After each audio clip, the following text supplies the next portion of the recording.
وَإِذَا الصُّحُفُ نُشِرَتْ وَإِذَا السَّمَاءُ كُشِطَتْ وَإِذَا الْجَحِيمُ سُعِّرَتْ وَإِذَا الْجَنَّةُ أُزْلِفَتْ عَلِمَتْ نَفْسٌ مَّا أَحْضَرَتْ۔ نفسوں پر غنہ کیوں کیا؟ کیونکہ تنوین کے بعد حروف یرملون جو کہ 6 ہیں، یا غا میم لام واو نون، حروف یرملون میں سے میم آگے ہے تو یہاں پر ادغام کے ساتھ غنہ کریں گے، اور غنہ ایک الف کی مقدار ناک میں آواز چھپانے کو غنہ کہتے ہیں۔ اور ادغام کسے کہتے ہیں؟ ادغام کہتے ہیں کہ 2 لفظوں کو ایک کر لیا جائے، جیسا کہ یہ میم دیکھنے میں ایک ہے اور پڑھنے میں 2 مرتبہ پڑھا جائے گا، ایک مرتبہ سین کے ساتھ ملا کر اور دوسری مرتبہ خود۔ ایسے پڑھیں گے اس آیت کو، علمت نفس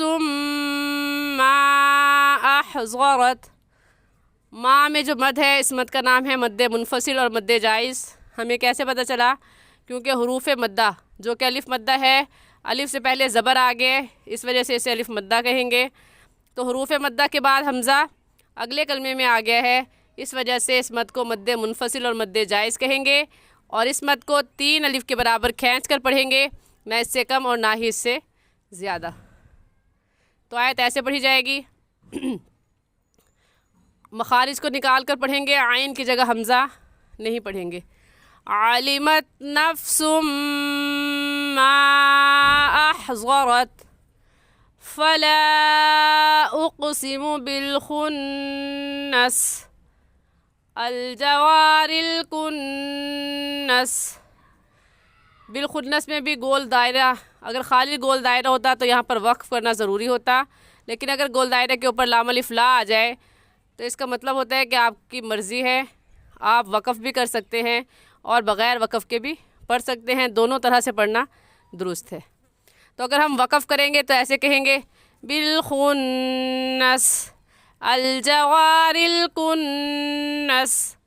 اور اگر ملا کر پڑھیں گے تو یہ آیت ایسے پڑھی جائے گی، فلا اقسم بالخنس الجوار الکنس واللیل اذا عسعس والصبح اذا تنفس انہ لقول رسول کریم ذی قوة عند ذی العرش مکین۔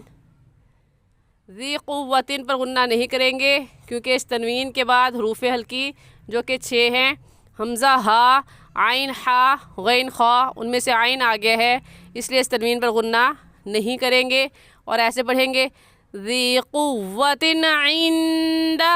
عندہ میں کریں گے کیونکہ نون ساکن کے بعد حروف ہلکی جو کہ 6 ہے، حمزہ ہا، عین ہا، غین خا، ان میں سے کوئی لفظ بھی نہیں آیا، اس وجہ سے اس نون ساکن پر غنہ کریں گے، اور ایسے پڑھیں گے آیت کو ذی قوة عند ذی العرش مکین۔ عرشی میں را ساکن ہے، تو را ساکن آ جائے تو اس را ساکن سے پہلے والے لفظ کے اوپر دیکھیں گے کہ کون سی حرکت ہے، تو یہاں پر غا ساکن سے پہلے والے لفظ کے اوپر زبر ہے، تو اس وجہ سے اس غا ساکن کو پر یعنی موٹا کر کے پڑھیں گے، اور موٹا کرنے کا طریقہ کہ آپ کے ہونٹ گول ہو جائے، ایسے پڑھیں گے عند ذی العرش مکین مطاع ثم امین۔ اکثر حضرات بے دہانی میں ثمہ کی جگہ سما پڑھ جاتے ہیں، جو کہ غلط ہے، یہ سما نہیں ہے بلکہ ثمہ ہے، سا کے زبر کے ساتھ، مطاع ثم امین وما صاحبکم بمجنون۔ صاحبکم کی میم پر ہم غنہ کریں گے کیونکہ میم ساکن کے بعد با آ گیا ہے، اس لیے اس میم ساکن پر ہم غنہ کریں گے، اور غنہ ایک الف کی مقدار ناک میں آواز چھپانے کو غنہ کہتے ہیں، ایسے پڑھیں گے وما صاحبکم بمجنون وَلَقَدْ رَآهُ بِالْأُفُقِ الْمُبِينِ وَمَا هُوَ عَلَى الْغَيْبِ بِضَنِينٍ وَمَا هُوَ بِقَوْلِ شَيْطَانٍ رَجِيمٍ فَأَيْنَ تَذْهَبُونَ إِنْ هُوَ إِلَّا ذِكْرٌ لِلْعَالَمِينَ۔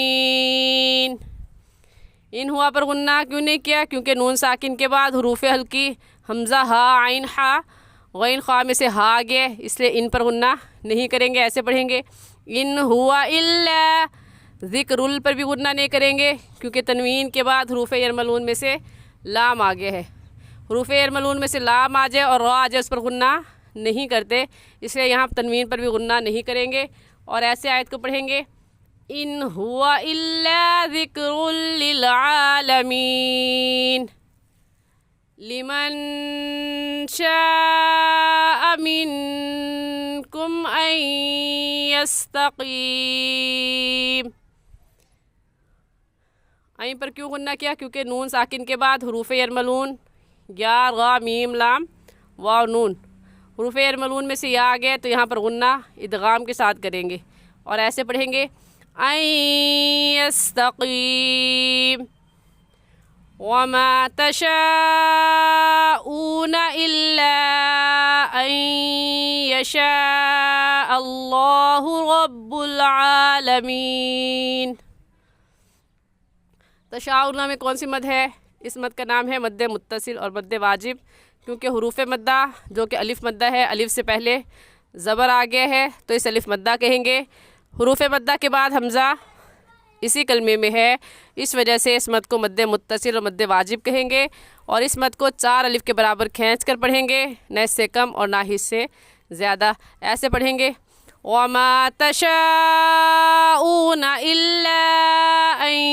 يَشَاءَ اللَّهُ رَبُّ الْعَالَمِينَ۔ آمنت باللہ صدق اللہ العظیم۔ آج کے لیے اتنا ہی، صحیح اور آسان تجوید سیکھنے کے لیے ہمارے ساتھ جڑے رہیے۔ اگر آپ میں سے کوئی پرسنل میں ہم سے قرآن پاک پڑھنا چاہتا ہے یا آپ پڑھے ہوئے ہیں، صرف آپ سنا کر اپنی غلطیاں درست کرنا چاہتے ہیں تو نیچے دیے گئے واٹس ایپ نمبر پر ہم سے رابطہ کر سکتے ہیں۔ السلام علیکم ورحمۃ اللہ وبرکاتہ۔